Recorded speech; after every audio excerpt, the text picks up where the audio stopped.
tingkat yang paling rendah adalah sel. Maka, sel adalah unit atau tingkatan terkecil dari makhluk hidup. Kalian pernah mendengarkan istilah sel uniseluler dan multiseluler. Apa bedanya? Uniseluler, uni berarti satu, sedangkan multi artinya banyak. Sel yaitu prokariotik dan eukariotik. Berikut ini adalah gambar sel prokariotik dan eukariotik. Pada sel prokariotik terlihat banyak benang-benang kusut, sedangkan pada sel eukariotik terlihat sedikit. Namun bukan itu yang membedakan. Kita lihat dari kata asalnya, kariot. Kariot artinya adalah membran inti.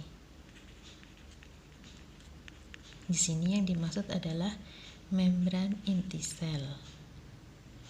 Lalu pro sendiri artinya adalah belum. Maka sel prokariotik artinya adalah sel yang belum memiliki membran inti sel. Sedangkan di sini eu sendiri artinya adalah sejati.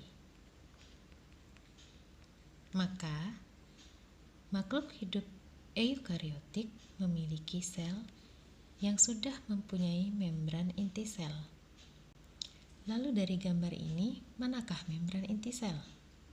Kita lihat satu-satu bagiannya ya. Ingat, semua sel pasti memiliki lapisan pelindung yang disebut dengan membran sel. Lalu, benang-benang kusut ini sama seperti pada sel eukariotik, ini adalah benang-benang kromosom. Nah, membran inti sel sendiri adalah yang ini.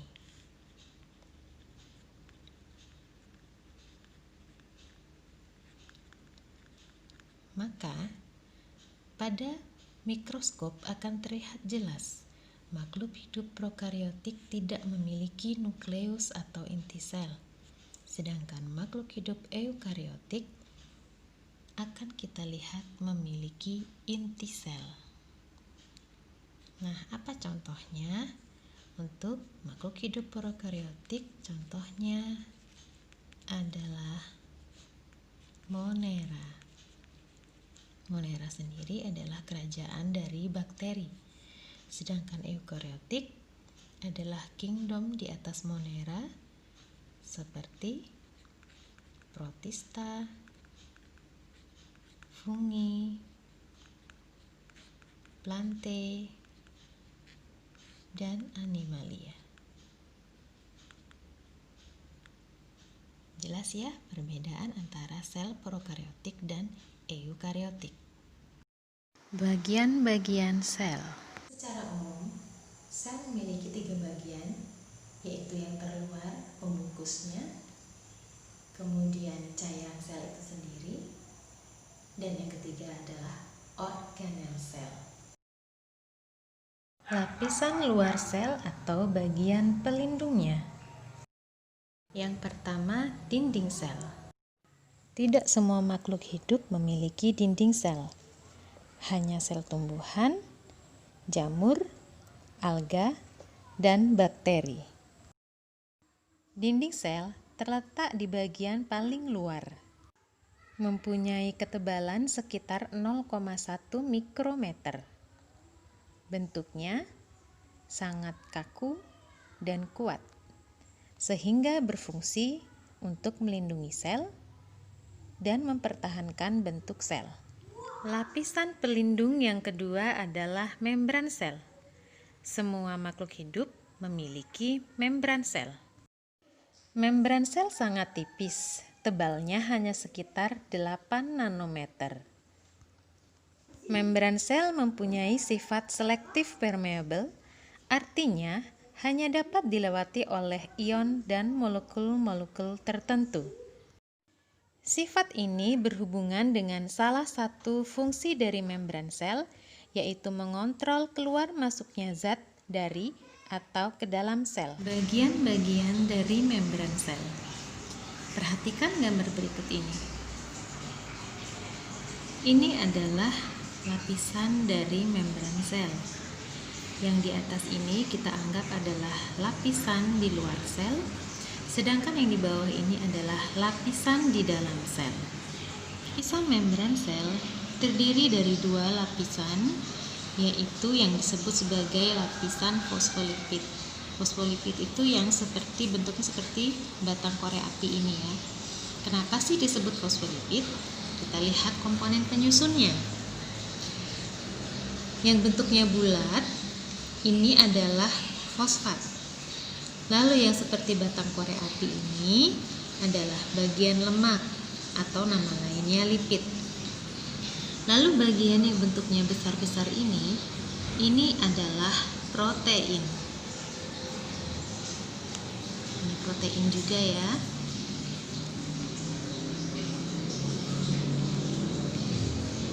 Nah, jika dia posisinya di luar lapisan, ini disebut sebagai protein ekstrinsik. Dari kata X ya, X itu kan artinya luar.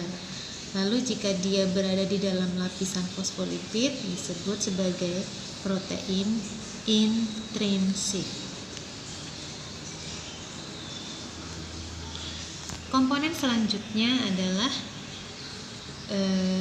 yang seperti antena ini ya. Yang seperti antena ini sebenarnya adalah gugus dari gula atau karbohidrat.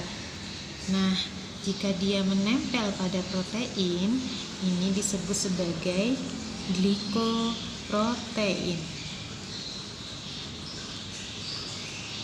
Gliko sendiri adalah dari kata glukosa.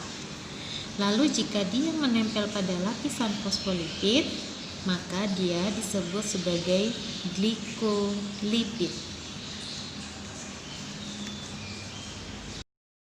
Sekarang kita bahas sifat dari komponen membran sel. Yang pertama hidrofobik dan yang kedua hidrofilik. Hidrofobik berasal dari kata hidro dan fobik. Hidro sendiri artinya air. Lalu fobik dari kata fobia. Fobia sendiri artinya adalah takut. Maka hidrofobik adalah bagian dari membran sel yang tidak suka atau takut pada air. Sedangkan hidrofilik, filik dari kata feel atau suka. Maka ini adalah bagian membran sel yang suka dengan air. Nah, bagian mana saja yang termasuk sifat hidrofobik dan bagian mana dari membran sel yang memiliki sifat hidrofilik? Perhatikan gambar lapisan membran sel yang tadi ya. Nah, di sini ada lapisan dalam dan lapisan luar. Lapisan dalam membran sel dan lapisan luar dari membran sel. Jika ia posisinya di luar atau di permukaan, maka dia akan langsung berkenaan dengan air atau bersentuhan dengan air, maka sifatnya adalah hidrofilik. Nah, yang manakah yang langsung bersentuhan dengan air? Nah, yang pertama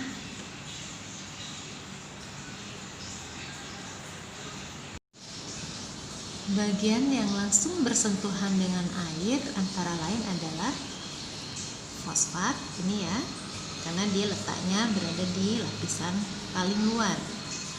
Lalu glikoprotein, glikolipid. Sedangkan untuk proteinnya yang ada di luar adalah yang ini ya, protein ekstrinsik.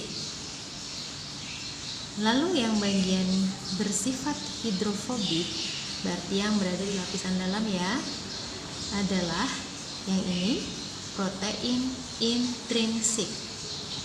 Dan yang kedua adalah lapisan lemak. Nah, sekarang Silakan kalian lengkapi bagian-bagian yang ada di titik-titik ini dari penjelasan ibu yang tadi ya. Yang berikutnya, sitoplasma. Sitoplasma berasal dari kata sito yang berarti sel dan plasma yang berarti cairan. Sitoplasma terletak di dalam sel, mengandung air dan garam mineral serta ion-ion. Sitoplasma bisa berubah menjadi kental yang disebut dengan fase sol dan menjadi encer yang disebut dengan fase gel. Fungsi dari sitoplasma adalah sebagai tempat melekatnya organel sel dan tempat terjadinya reaksi metabolisme sel. Organel sel. Bagian ini akan kita lanjutkan pada pertemuan berikutnya.